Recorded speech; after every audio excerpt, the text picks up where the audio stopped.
A royal treat scones fit for a queen. Imagine indulging in a delightful afternoon tea, just like the royals do. Who doesn't love a good period drama?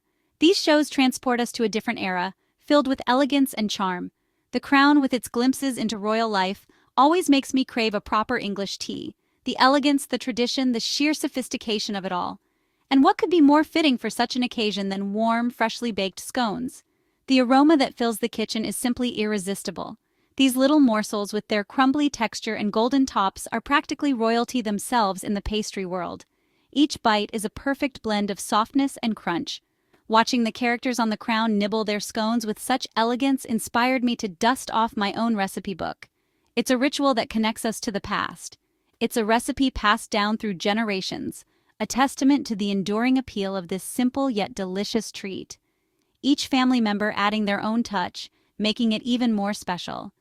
Join me as we embark on a baking adventure, recreating a taste of Buckingham Palace in our own kitchens. From mixing the dough to shaping the scones, every step is a journey into the heart of British tradition. So gather your ingredients, preheat your oven, and let's make scones fit for a queen. The secret to making perfect traditional English scones lies in using simple, high-quality ingredients that create a light, flaky, and buttery texture. The base of the scone dough starts with all-purpose flour, 2 cups/250 g, which provides structure, while granulated sugar, 1/4 cup/50 g, adds a touch of sweetness without overpowering the classic flavor. To ensure a beautifully risen scone with a delicate crumb, baking powder, 1 tbsp, is used as the leavening agent, working alongside a pinch of salt, 1/2 tsap, to enhance the overall taste. The key to achieving the buttery, melt-in-your-mouth texture is using cold, unsalted butter, 1/2 cup/115 g, cubed. Keeping the butter cold and cutting it into the flour creates small pockets of fat that result in a flaky scone once baked. For moisture and tenderness, whole milk, 2/3 cup/160 ml, is added, though heavy cream can be used for an extra rich dough. A hint of vanilla extract, 1 tsp, adds warmth and depth to the flavor, while an optional egg can be included for added richness. To give the scones their signature golden glossy top, a simple egg wash, 1 egg yolk plus 1 tbsp milk, is brushed on before baking. No English scone is complete without its traditional accompaniments.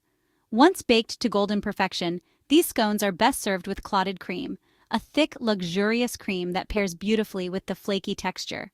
A generous dollop of strawberry jam adds the perfect touch of sweetness, making each bite a delightful blend of buttery, creamy, and fruity flavors. Whether you prefer the Devon method, cream first, then jam, or the Cornish style, jam first, then cream, these scones are sure to transport you straight to an elegant British afternoon tea experience. Now that you've gathered all the ingredients, let me walk you through the steps to make these traditional English scones. Trust me, the process is simple and the result is absolutely worth it. Here's what you need to do. Step 1. Preheat the oven.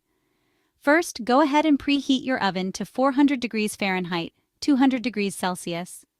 This is important so that your scones start baking right away when they hit the tray. Line a baking sheet with parchment paper. This helps with easy cleanup and prevents the scones from sticking. Step 2. Prepare the dough in a large mixing bowl. Whisk together your flour, sugar, baking powder, and salt. This forms the dry base of the scone dough. Now take your cold cubed butter and add it to the flour mixture. Using your fingertips, gently rub the butter into the flour until it resembles breadcrumbs. Don't rush this part, it's what makes the scones flaky. In a separate bowl, combine the milk, vanilla extract, and egg, if you're using it. Gradually pour this wet mixture into the flour butter mix, stirring with a fork until the dough just comes together. Be careful not to overwork it. You want the dough to look a little rough and crumbly. Step 3. Shape the scones. Next, lightly. Flour your countertop or a clean surface and turn the dough out onto it. Now, roll the dough out to about 3/4 inch, 2 centimeters, thick. And using a 2-inch, 5 centimeters round cutter, cut out your scones. Don't twist the cutter, just press straight down. Twisting can cause the scones to rise unevenly. Arrange the scones on your prepared baking sheet, making sure to leave a little space between each one.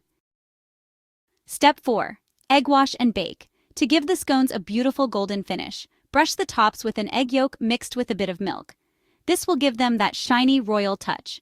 Pop the scones in the oven and bake them for about 12–15 minutes. Keep an eye on them. They should be nice and golden brown on top and fully risen when done. Step 5. Serve the royal way. Once they're done baking, let them cool slightly before you slice them in half. The traditional way to serve these scones is with clotted cream and strawberry jam. You can't go wrong with either order. Whether you put the cream or the jam first is a matter of personal choice, and even the royals have debated this. Sit down with a warm cup of tea, enjoy your scones, and revel in this British tradition. Just like in The Crown, it's a moment of indulgence you'll want to savor. And there you have it, your perfect scones inspired by The Crown. For me, baking has always been about more than just following a recipe. It's about creating something special, something to be shared and enjoyed with loved ones. There's a certain magic in transforming simple ingredients into something so utterly delicious. And when it comes to scones, that magic is amplified tenfold. So I encourage you to gather your ingredients, roll up your sleeves, and experience the joy of baking scones for yourself. Share them with friends and family, and let the conversation flow as freely as the tea. And who knows, maybe you'll even feel a touch of royal elegance with every bite. Don't forget to like, subscribe, and hit the bell icon for more royal-inspired recipes.